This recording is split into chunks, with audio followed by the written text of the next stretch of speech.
hindi ka lang parang share ng ano ba yun, parang you're just reading a book for them. No, you're talking from experience.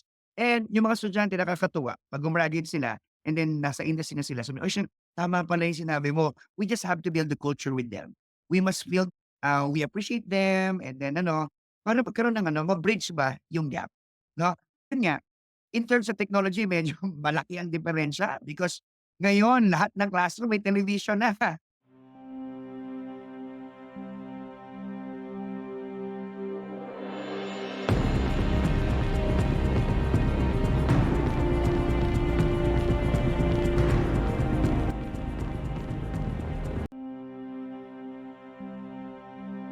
We are here, everyone, again in our segment, EduTech Insider. And join us on this episode of EduTech Insider because we have a very special guest. He is a seasoned educator with 20 years of experience in teaching IT and technology related subjects.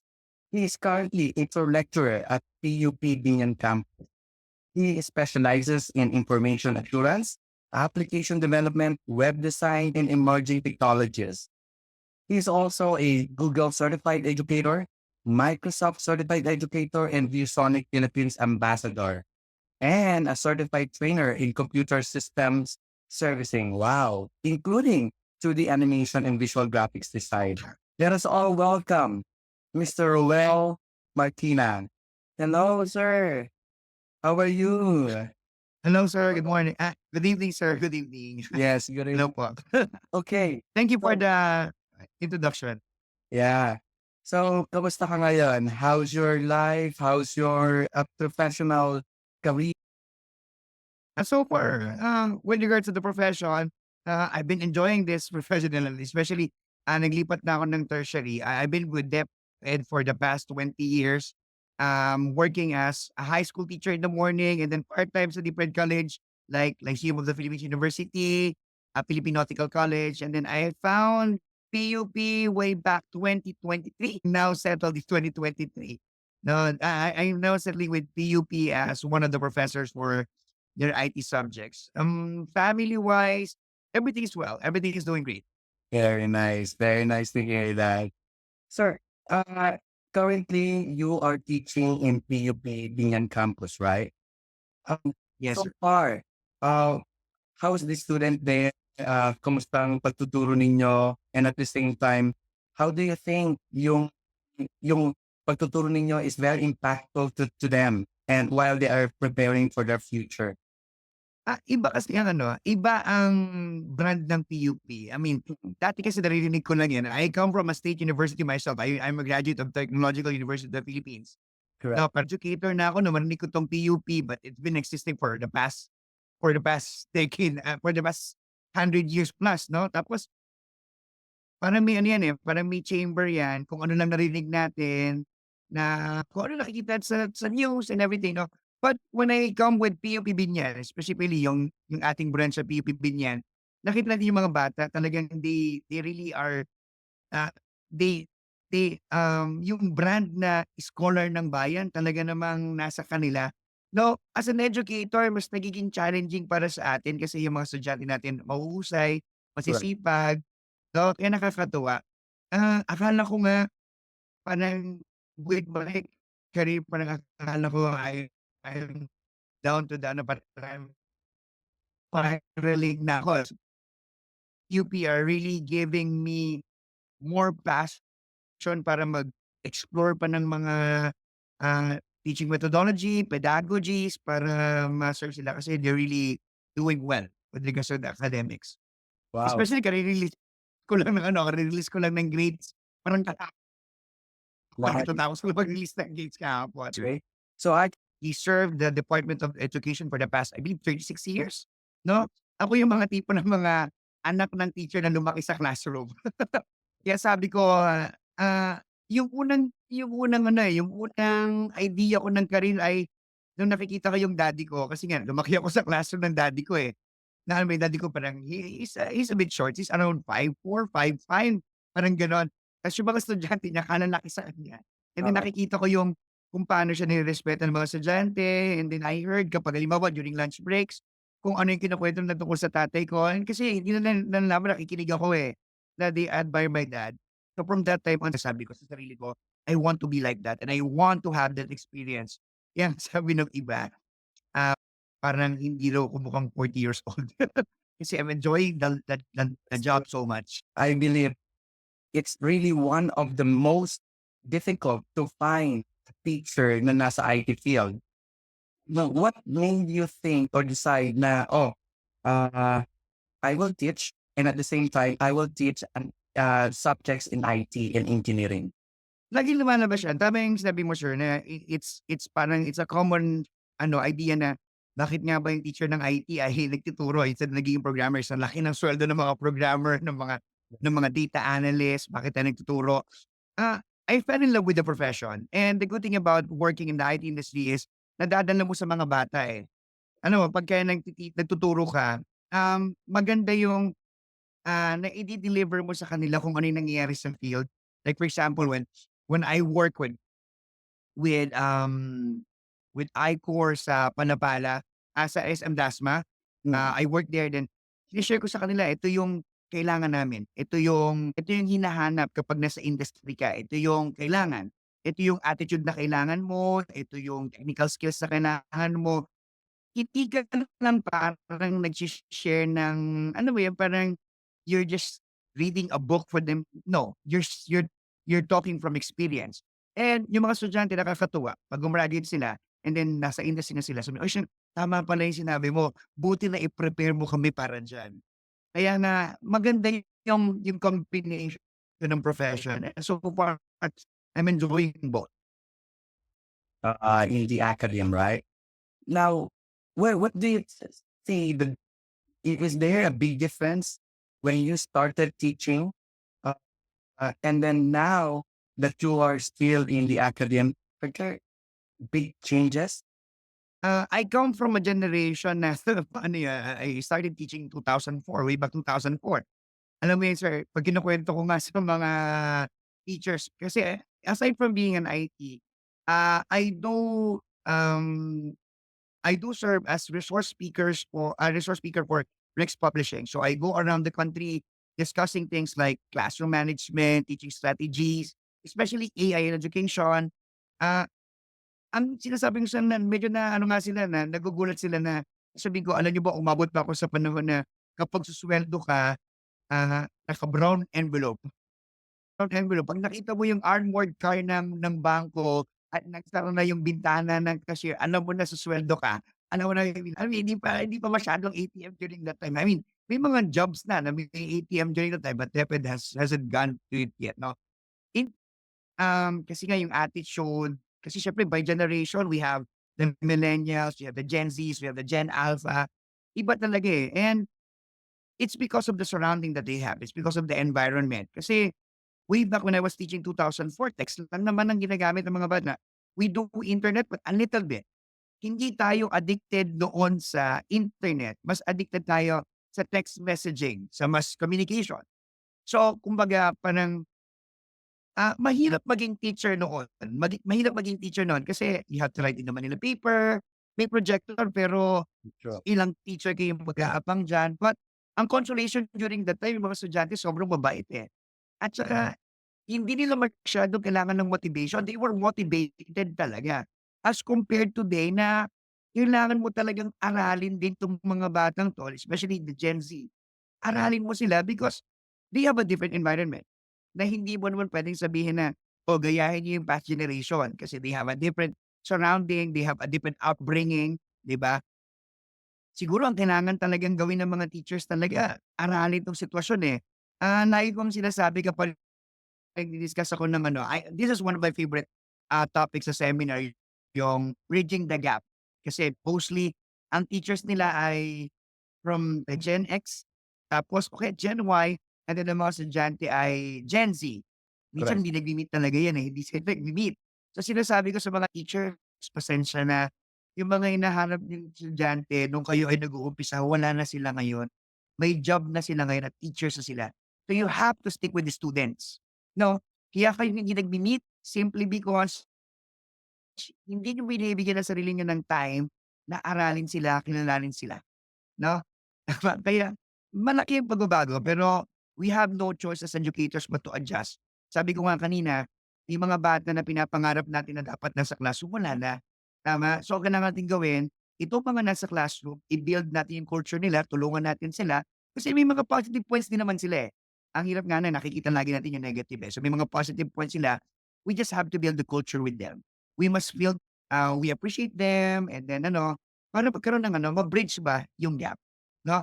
Yun nga, in terms of technology medyo malaki ang diferensya because ngayon lahat ng classroom may television na, 'di That's good. ba? Sa PUP lahat ng classroom may TV na. Samantalang noon sa Mariosep, kahit siguro mga early 2010, 2012 parang ganyan, I have to I have to spend money, my own money, just to buy a 32-inch TV para yung mga estudyante ko may TV. Samantalang ngayon, andiyan na lahat, What 'di is ba? that? Are May you mga internet-powered school na rin. are you Na FTV inside the classroom every day? yes, yes, oo, kasama Oh, 'yan, kasama 'yan. Kami mag-asawa because we're both educators, kasama sana namin 'yan sa investment namin. Sabi ko sa wife ko, sabi ko, "Oh, Mi, yes, may mga flat screen TV during that time." Pero sabi ko, "Mi, ang laking luwag naman ikakabit mo lang yung HDMI mo meron ka ng ano, unlike yung dati na yan talagang kartolina, dinaanan ko yan sir, Manila paper. Hindi pa naman ako magandang magsulat, so I have to pay someone to write for me." No, in terms of that, medyo mahirap ang teaching. Pero again, as I was saying, the consolation is the attitude ng mga bata talagang during that time super. Talagang hindi mahirap maging teacher during time kasi mababait yung mga bata. I'm not saying na hindi mababait yung mga bata ngayon, no? Siguro lang ano, kailangan lang ng konting tweaking. Yes, sir. yeah. As you said earlier, na the teachers should also change their style, probably even their mindset, no? Especially right now, we have the advent of AI or artificial intelligence, and we cannot really, um, Yes, sir. prevent or let's say stop the students to avoid AI because somehow AI is always probably anywhere. They're using it in their phone, they're using it in their PC, even using internet, there's AI. Now they can access knowledge immediately, which probably some of the teachers or many of the teachers cannot. Now, what do you think are the things that the teachers should do para at least maka-adapt sa ganitong klaseng changes? Kasi baka ang teachers ang napag-iiwanan. Ang estudyante ang mas matalino pa. Correct. So what do you think teachers should Yes, do? sir. Ah, yes, sir. Kasi ano, isa 'to sa mga most in demand na mga topics sa'kin ng mga schools, especially mga private schools, Catholic schools na medyo yung mga teachers na medyo seniority, medyo ano na, mga seasoned teachers na 'no. Ang lagi kong inumpisahan kapag dini-discuss ako ng AI is that, what is your impression about AI? The impression is always negative. Kasi ang ginagawa nila lagi, ang idea is AI kung paano ginagamit ng estudyante. Yun ang laging idea. Kung paano ginagamit ng mga bata ang AI to trick their teachers. Na yung essay, hindi naman nila essay, yung project, yung reaction paper, hindi man nila kaya ang mga teachers are very negative with regards to AI kasi nga ang interpretation with regards to AI is how students are using AI against us teachers, 'no? Tapos 'pag nagsimula just just kahapon lang, I had a discussion with Binyan Integrated. By the way, thank you Binyan Integrated National High School for having me as your speaker kahapon. Ah, yun ang laging sinasabi, negative, cheating, parang mga gano'n 'no?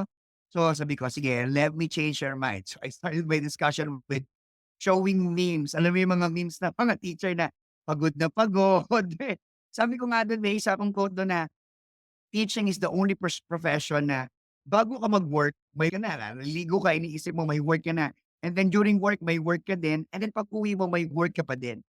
Sabi ko, dapat ginagamit natin yung existing technology to help us all. Pinakita ko yung mga itsura na ano yung itsura ng teacher pag umpisa ng school year, paano pag end of school year, parang gano'n. Sabi ko, "Let me help you by introducing AI to you." Sabi ko sa kanila kasi gagamitin ng estudyante ang AI sa atin. Kahit ayaw natin, gagamitin nila yan sa atin. Correct? Yan ang tama yung sabi mo, sir. I really appreciate what you said earlier. Baka kasi tayo ang napag-iiwanan, which is true. Tayo nga talaga ang napag-iiwanan. Kahapon, I introduced them around 8, 9 websites, Hmm. including Brisk, Gemini, EduAid, Magic School. Naku, sobrang tuwa sila. I mean, if you're working with Brisk, are you familiar with Brisk, sir? Breathe. It's Most a Chrome extension na usually ginagamit yan ng mga teachers for creating tests. okay. All right. ChatGPT, sir. ChatGPT, Cloud, Gemini. There's another one. Ah, What? Breeze? so yun ang kong inintro sa mga teachers eh. Sabi ko sa mga teachers kahapon sa Brisk, sir, nag-pick out ako ng isang teacher. He's a chemistry teacher. Teacher, may test ka na ba para sa periodical test? Hindi pa daw. Sabi ko, sige, bigay mo sa akin yung topic. Ang topic niya ay intermolecular forces. Medyo na-weirdoan ako. Kasi syempre, hindi naman ako chemistry teacher, you know. I type it Brisk, create a quiz for intermolecular forces. Kagandahan ng mga AI apps natin, may personalization. You can put in there kung anong grade level sila, ano ang tone of voice na gusto mong gamitin, tama, yung mga gano'n. And then, I put there 20 items. Okay. Pinagbilang ko sila, bilang sa 1, 2, 5 seconds, na-generate yung 20 items test. Yung 20 item test using Brisk. Sabi ko, teacher, pakitingin po yung questions. Are you in favor of the question? Sabi niya, ang ganda ng question, sir. Sabi ko, sir, it took me 5 seconds to make that. Tama. That's Sabi true. ko, sir, the good thing about this test is that, number 1, madali siya. Tama. May keto correction, nakalagay yung keto correction, naka-personalize sa mga estudyante, at sabi ko, sir, pakitingin yung question, naka-HATS level, higher order thinking skills. And That's that's one true. of the difficulties of teachers right now. It's very difficult for us to generate questions for higher order thinking. Sabi ko, eto na. Tuwan-tuwa sila. As in, sir, pasubok naman ng physics. Sir, ay, tuwa sila. Kailangan, alam mo, from negative idea na parang ayaw nila, one of the organizers mentioned to me na parang sabi na, sir, kaya medyo na-delay to kasi ayaw ng mga teachers tong topic na 'to. Ayaw nila. But when you discuss the topic, sabi nila, sir, gustong-gusto nila, can you do it school-wide? If I Wow. only have a handful of teachers kahapon, I have around 18. Pero sabi ng organizer, sir, can we have it school-wide? Kasi Nice. sabi nila, baka daw kasi maraming teachers ang ma-encourage na gamitin. Tama. Apart kasi from discussing, yung mga apps na ginagamit na AI related, tinuro ko rin sa kanila how to safeguard against abuse. Yun Okay. kasi ang dapat eh, sir. Laging gano'n dapat. Hindi ka puwedeng nag-i-introduce lang ng AI apps, hindi puwede. You introduce them how to safeguard. And what is very important when you're safeguarding against abuse sa AI is may human element, sabi ko sa kanila. You always have to have the human element. Mhm. If the students respect you as their teacher, they will use AI in a respectful way. Hindi ka niyan dadayain, hindi ka niyan lolokohin. I mean, siyempre si AI naman napakadali lang yan. Pagawin mo ng mga bata ng, let's say, a reaction paper about, let's say, Emilio Aguinaldo's presidency, using Gemini, you mentioned Gemini, you have ChatGPT, it can be generated in less than 1 minute. Correct. Tama po? Right. But if there's a human relationship, there's a human element doon sa relationship ng mga teacher at saka ng estudyante, si estudyante magbabasa eh. Babasahin yan. Magtu-tweak ng konti yan. Ipapa-paraphrase niya yan. Gagawa ng synthesis yan. Kaya sabi ko, yes, AI is a tool. So kahapon, tuwang-tuwa sila kasi nga, hindi lang AI yung tinuro mo sa kanila, tinuro mo rin sa kanila how to save from abuse. Like for example, I also mentioned to them that aside from looking at the project, let's say, papagawa ka ng reaction paper about a movie, for example, sabi ko, huwag mong gawin. Like for example, in your own opinion, yan. Hindi na yan kaya ni AI. Kasi in your own opinion, o kaya, relate to a personal experience. Diba? Kasi Nakita mo sa mga bata na yung tipong yung tipong relate to your personal experience. Medyo mataas na yung level nun. Gagamit na yung bata, magsusulat na rin sila. And then I also mentioned, baka naman puwedeng lagyan niyo ng feedback yung sagot ng bata. Kasi 'pag nakita ng mga bata na binabasa mo yung essay, hindi yan magpapasa ng copy pasted. That's I have one encounter diyan sa atin sa PUP. Kasi nga mahilig ako magpa-essay. I have one encounter na may bata na nag-generate ng hindi naman AI ginamit niya, eh. Nag-Google search siya, nag-Google search. Nagulat siya when I returned the paper, nakalagay dun sa paper niya, "Prove me that that does not come from this website." Nilagay ko yung website doon.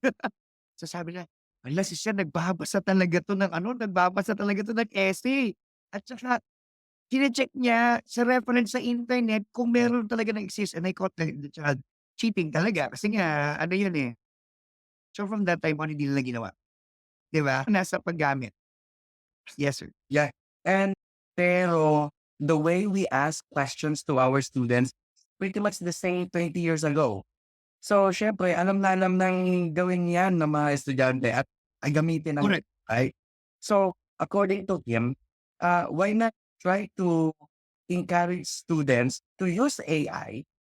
Anyway, you cannot prevent them using it, just like you mentioned, pero have something Yes. like, what do you think with the answer of AI? Do you believe in that or no? Parang gano'n, no? So, what do you think what is your reaction in that kind of, suggestion ng isang professor when it comes to integrating AI mismo sa curriculum o sa mismong lesson? You think would that be helpful? Kasi maganda talaga siya, eh, as in, maganda siya. It's a very positive remark. It's a very positive thing na, i-integrate, actually not in the curriculum, but, i-integrate siya sa pedagogies natin, sa paraan ng pagtuturo natin, instructional methods natin, ilagay natin siya dun sa prospect na yun. Ang idea ko kasi with regards to not just AI, any other technology is Yeah. it help us to create things easier. So we can have more time. Ang pinakamaganda kasing analogy sa AI is yung washing machine, eh. Mhm.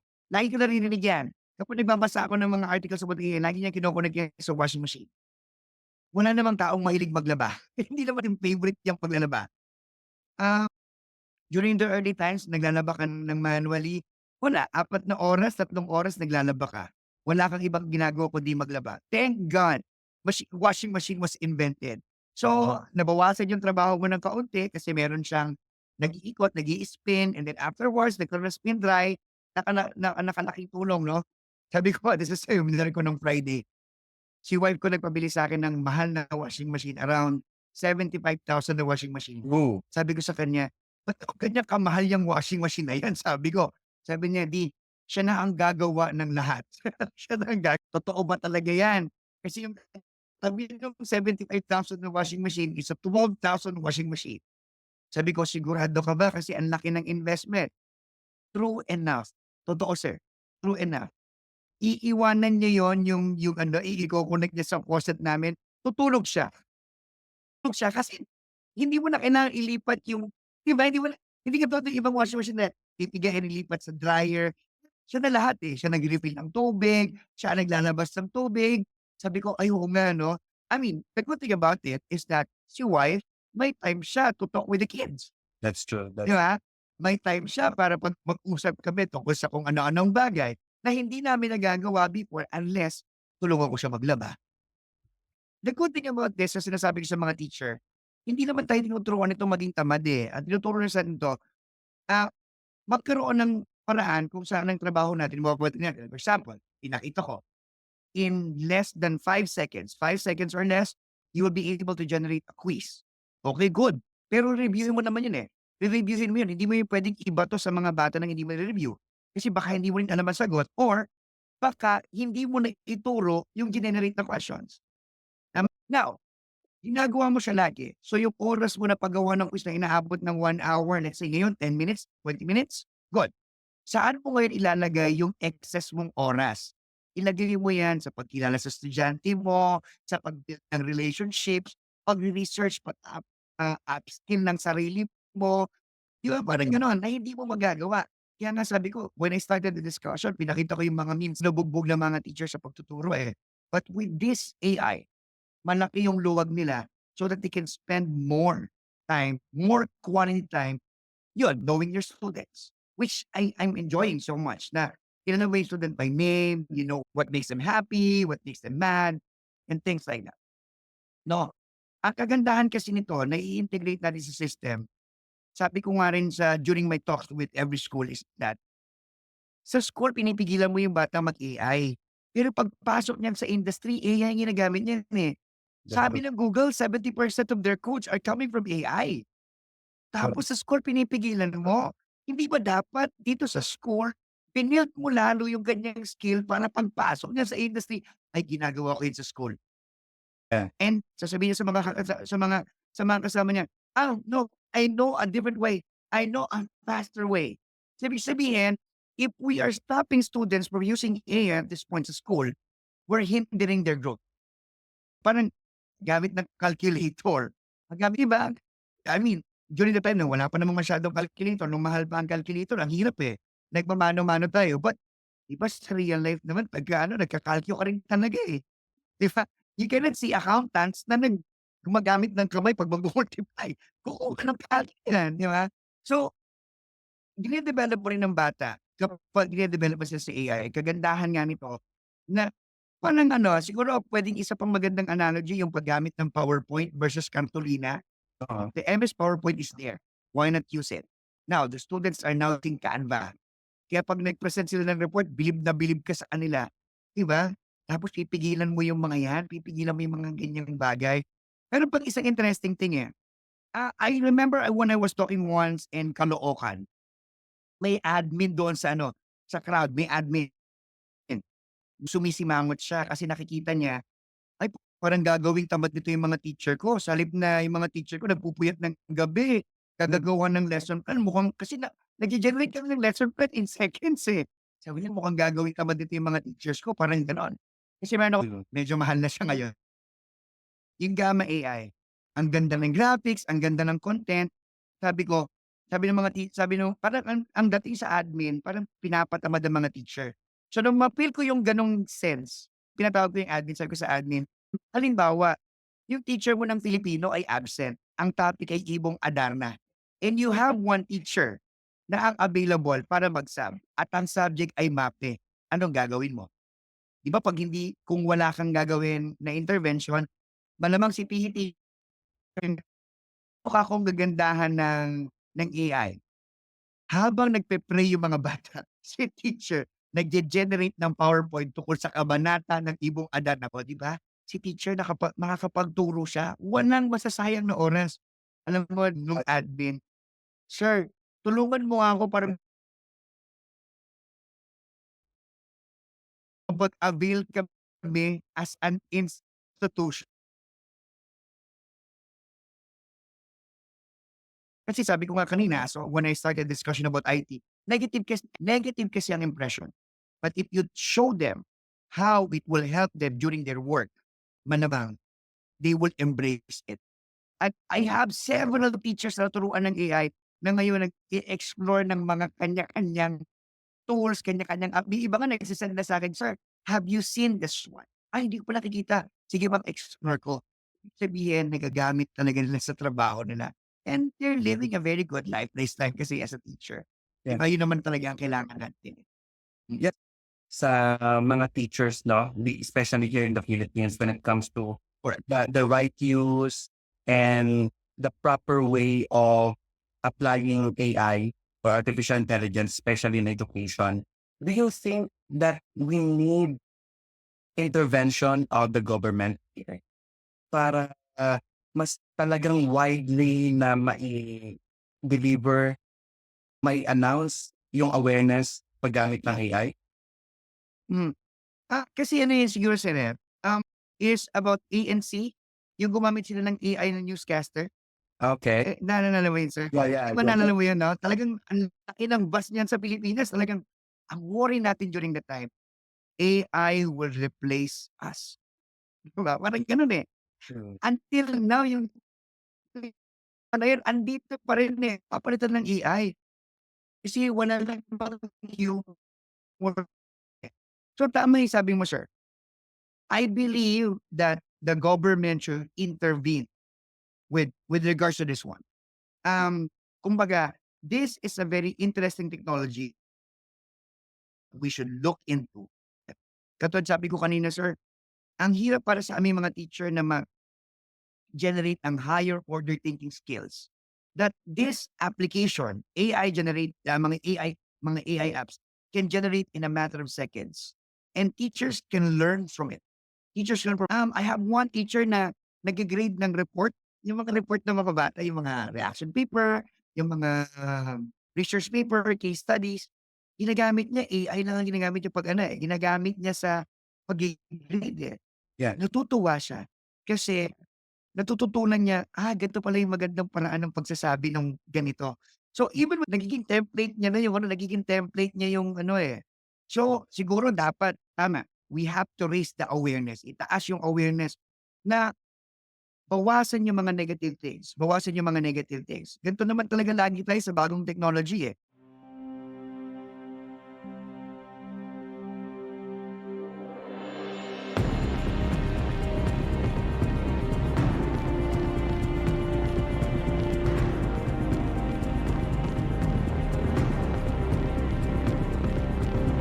We have to embrace it.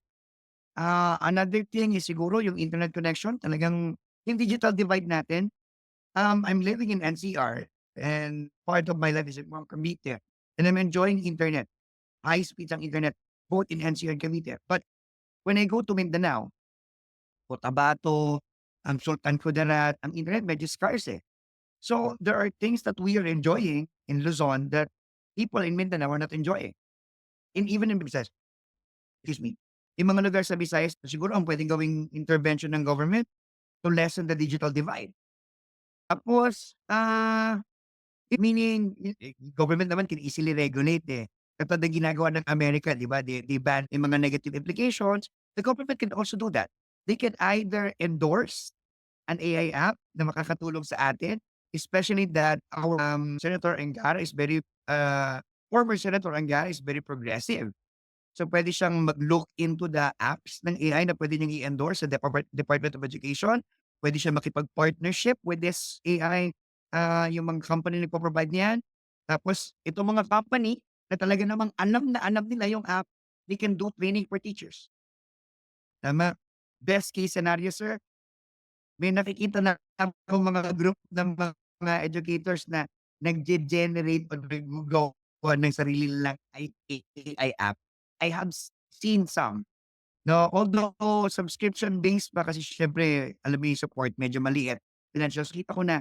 And nakita ko the government can really provide assistance para dito sa atin. Again, number one, raising awareness. Number two, providing support.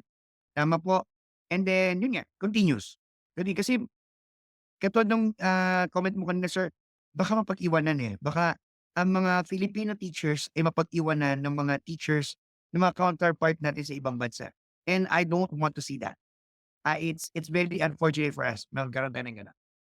There are still what we call things that needs to be improved sa technology and AI. Sometimes the issue is hallucination, and I believe that you are familiar with that. And it somehow give the information confidently, pero mali.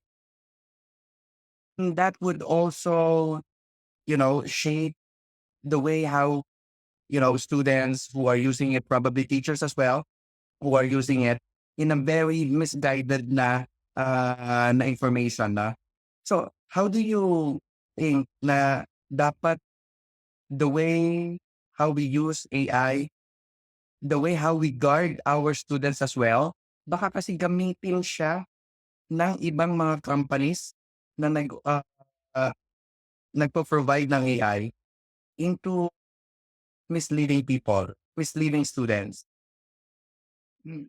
How can we So, that? sobrang maganda yan. lagi yung may disclaimer sa baba. Yung mga AI app na yan, sinasabi na, this is not 100% accurate. This is just a conglomeration of what we have seen from the web sources, parang gano'n.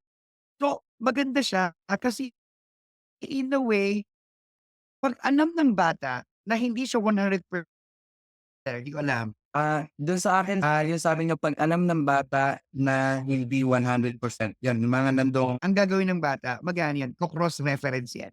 Magko-cross ref again, yun isang problema yung accuracy, pero thank God meron siyang ganyan na may disclaimer siya.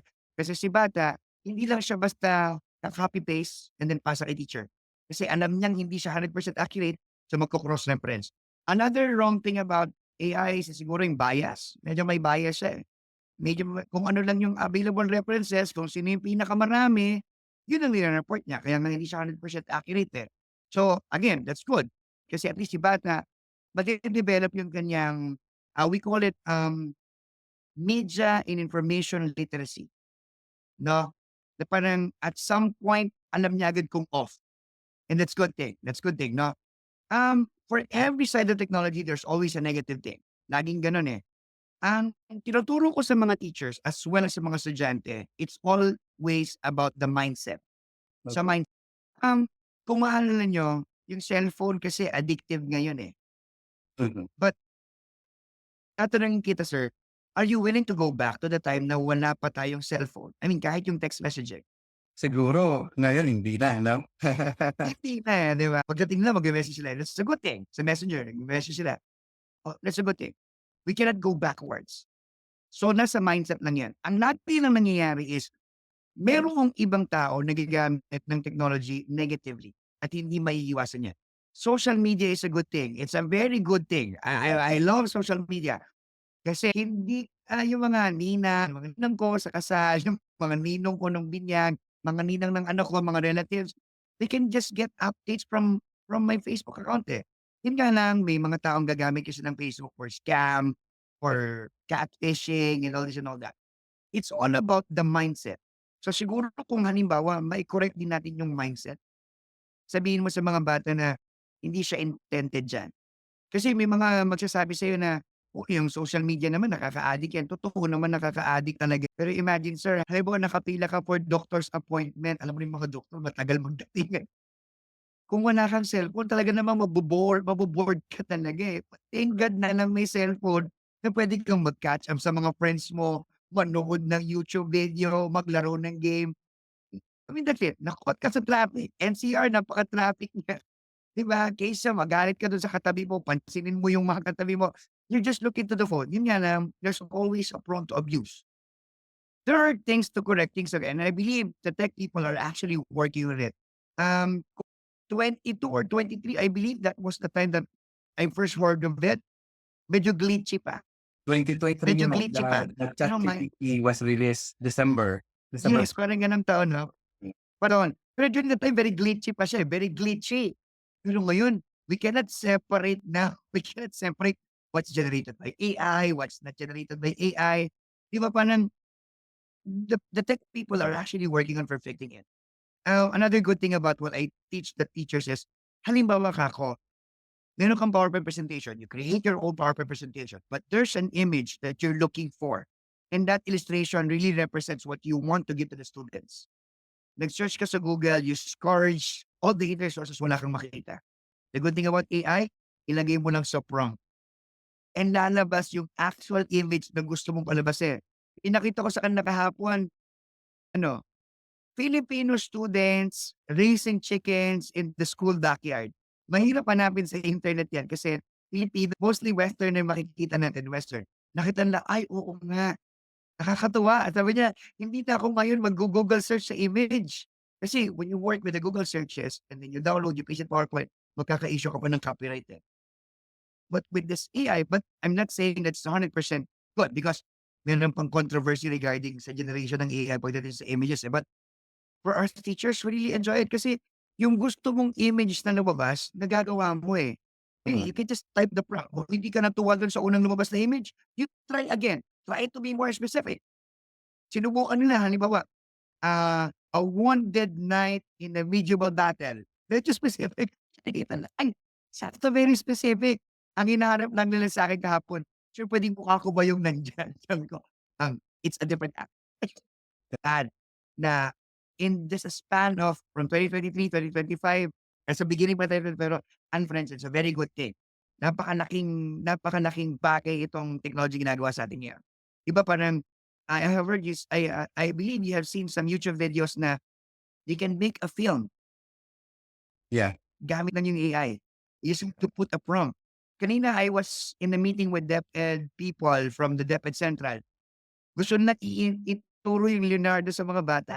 Yung Leonardo AI, yung pang-generate ng ano. Ay sabi ko, Yeah. "Ang galing, ang galing." Gusto nilang ng DepEd na ini-endorse nila yung Leonardo AI. Sabi ko, "Ay ganda." Kasi nga raw si bata kung gagawa ng collage kasi totoo naman talaga, mahirap maghanap ng magazine, wala namang magazine ngayon, 'di ba? Ano na ngayon, digital na lahat. Expensive na rin ang magazine yan since medyo scarce na sila. So sabi ng isang napakaganda niya, sobrang ganda. Okay, sir. Last question. So this is last question now. You mentioned earlier na as we go along with AI, pa-improve ng pa-improve ito. And somehow, it also threatens the other professions, especially teachers. Do you think in the future, there will be AIs that would really replace teachers and students will no longer believe sa teachers, they will just believe rather sa AI. What do you think about that? It's really possible kasi I have seen some YouTube clips na alam mo sir yung ordering, yung pag-o-order ng food, 'di ba ang sumasagot ngayon AI na sumasagot, eh. May nakita rin akong experiment na dalawang AI nag-uusap na sila. Pa Dalawang AI mismo nag-uusap. Yung isa what I can say about this one is that there's a human element that AI cannot replace. Sinubukan ko yan in one of my seminars and discussion ko is AI in education. I believe it was in Sultan Kudarat. I will discuss in education. I did not prepare any PowerPoint presentation. Hindi ako nag-prepare ng kahit anong PowerPoint presentation. Nilagay ko, anong topic ko ngayon? Na may outline lang ako, 3 outline lang yan. So, yung i-discuss ko, itatype ko kay Gemini. Pagtapos ko, lumabas lahat yung diniscuss ko. Diniscuss ko na yun sa kanya. Nakita nyo, sabi ko, hindi ako gumawa ng PowerPoint AI mismo ang nag-generate ng aking PowerPoint presentation. Lumabas din. Ibig sabihin, kaya kong mag-discuss even without preparing the PowerPoint. May enjoy nyo kaya na binabasa nyo lang. Hindi ba mas nakakatuwa when I delivered it?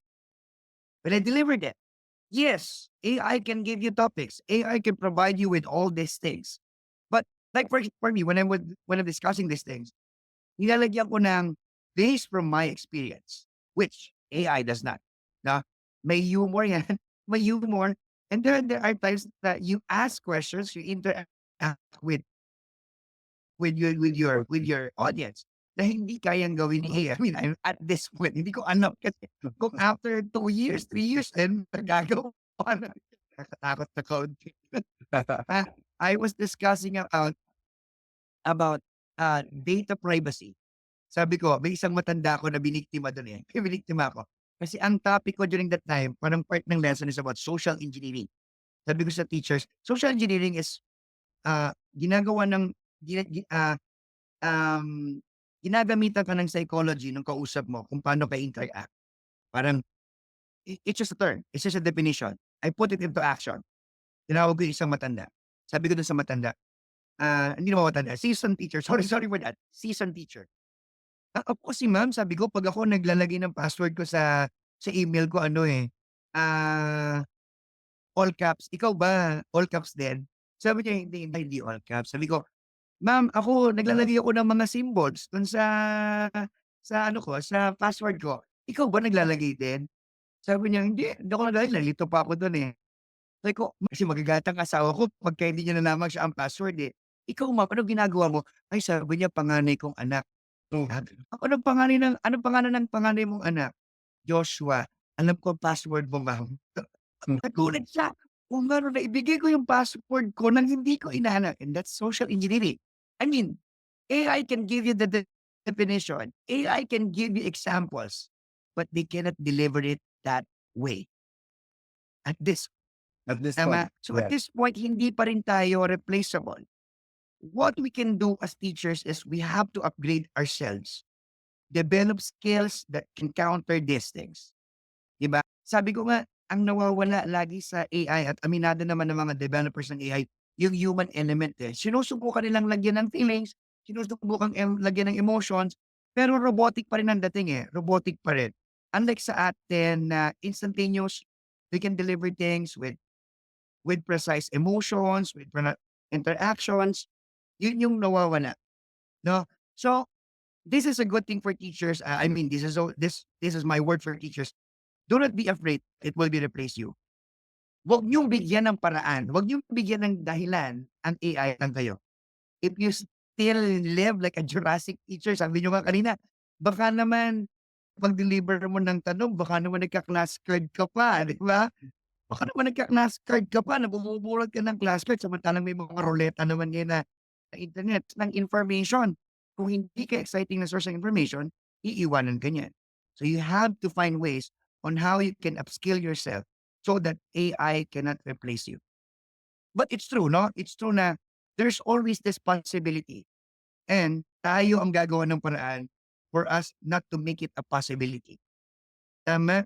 I have talked with some of my friends in the publishing. Kasi I'm writing books for Rex Publishing.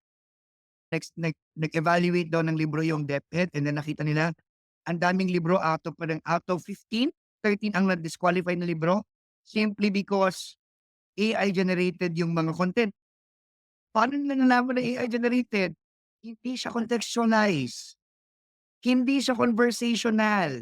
Eh kung ang susulat ng libro ay isang tao, person, conversational yan. I mean, although I do it in writing, but I will think of it while writing as if I was talking to you. Yeah. So again, just for this final question, the fear is always there. The possibility is always there. It's up to us to at least patagalin yung pagdating ng possibility or i-eradicate yung possibility. Kasi kung ang mga teachers ay magiging mananatili in our Jurassic ways at teaching, there's a big chance na kainin talaga tayo ng AI. So let's not make it a possibility. Wow. Wow. Ang dami namin natutunan sa iyo, sir, and I believe yung mga audience na nanonood ngayon, they will really learn a lot from you and probably they will ask for more questions. No? Any last word for the audience? Sabi ko na yata yung last words ko. Ang AI ay isang tool for us. Parang katulad ng analogy kanina, yung washing machine. Yung tool nandyan na. It's up for us to grab. ChatGPT dati, expensive. So it's only for the privileged people na gumamit ng ChatGPT. Nagkaroon ng mga derivatives ngayon na pwede nang gamitin ng isang average people. So it's giving us all this opportunity to use it. Why not take advantage of it? Yung caution, lagi namang nandyan eh. It's all about the mindset. I will only use this as a tool. I will only use it to increase my viability as a teacher. I-upskill, magkaroon ako ng mas madaling paraan. If it all goes well with your mindset, I don't think for any technology you will be prone to abuse. So again, kung ganun lang, kailangan lang natin lagyan ng tamang mindset and adapt, embrace AI. Sabi ko nga sa mga teachers, kapag teachers ako nito, sabi mo rin niya kanina sir eh, whether you like it or not, the students will use it. So why not make students know, I know it, alam ko yan, gumanap kayo ng ibang paraan, di ba? Kasi magko-caution din sila naman. That's all. Thank you, sir. All right, sir. And I believe na sobrang gold yung or treasure yung binigay niyo sa aming knowledge this day. All right? So, you have a great night, sir. Yes. And maraming salamat and goodbye. Thank you very much, bro. Thank you for the opportunity.